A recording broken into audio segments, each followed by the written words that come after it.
Right, so we're going to do this completely with variables this time.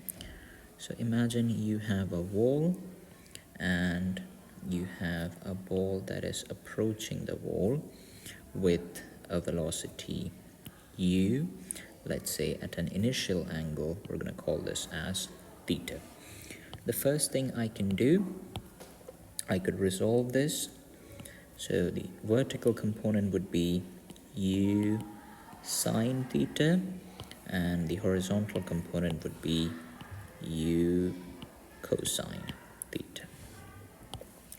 Now I'm going to assume that the ball then leaves, okay, shouldn't be that high, it leaves the wall with a new velocity v, making an angle beta with the wall.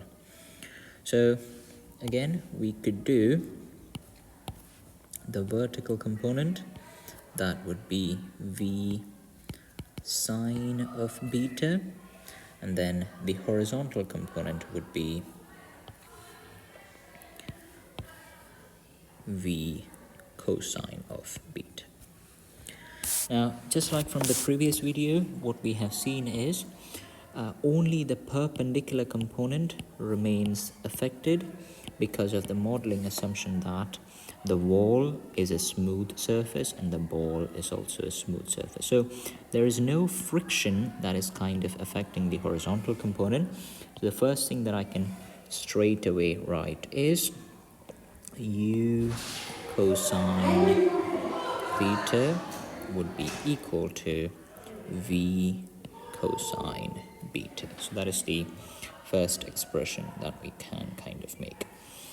The second expression that we can kind of conclude, the incoming perpendicular velocity would be affected by the outgoing perpendicular velocity. So the initial velocity is u sine theta. The final velocity is v sine beta. We're talking about only in the perpendicular sense.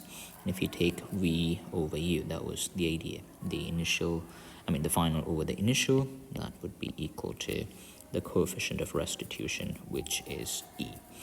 So we can then say v sine beta is equal to eu sine of theta.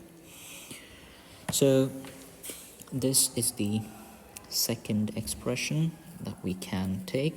Now what we do is we're going to take both of them, and if we combine them together, so if I do v sine beta is equal to eu sine of theta, and then if I do v cosine beta is equal to u cosine theta, and if I divide the two expressions, v and the v goes off, u and the u goes off, I can say tan of beta is equal to e times tan of theta.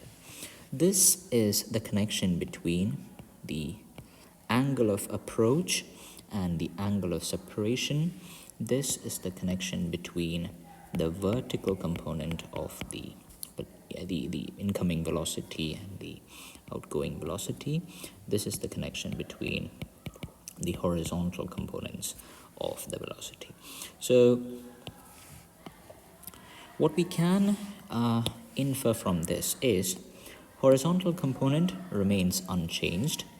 Vertical component would always be less than or equal to the incoming one. The reason is I know that the coefficient of restitution would always be in between 0 and 1.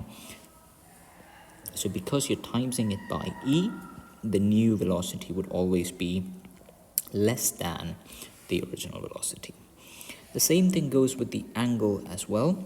Because the new angle, the tan of beta, would be times by a number that is in between 0 and 1, the new angle would always be less than or equal to the other angle. You would get the same angle if it is a perfectly elastic collision. If it is perfectly elastic, when E is equal to 1, you can get that tan beta would be equal to tan beta. That means you will get beta is equal to theta. So that means whichever angle you approach the wall, you would be leaving the wall at the same angle as well.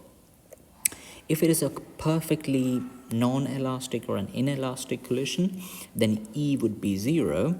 Then that means you will have tan beta is equal to 0. So that means beta is equal to 0. That means imagine you are approaching the wall at some angle, but if it is a perfectly inelastic collision, that means your angle that you're moving away from the wall, that kind of becomes lesser, and it eventually becomes 0, meaning you're just going to travel this way towards the wall. Why? Because the angle of separation is now 0. So all of your the vertical velocity is completely absorbed. What doesn't change is your horizontal component doesn't change, which is the reason why you'd be just moving in a straight line along the wall like that. So this is pretty much everything from the theory of elastic collisions in 2 dimensions. I will try to do a couple of questions and then see how this goes.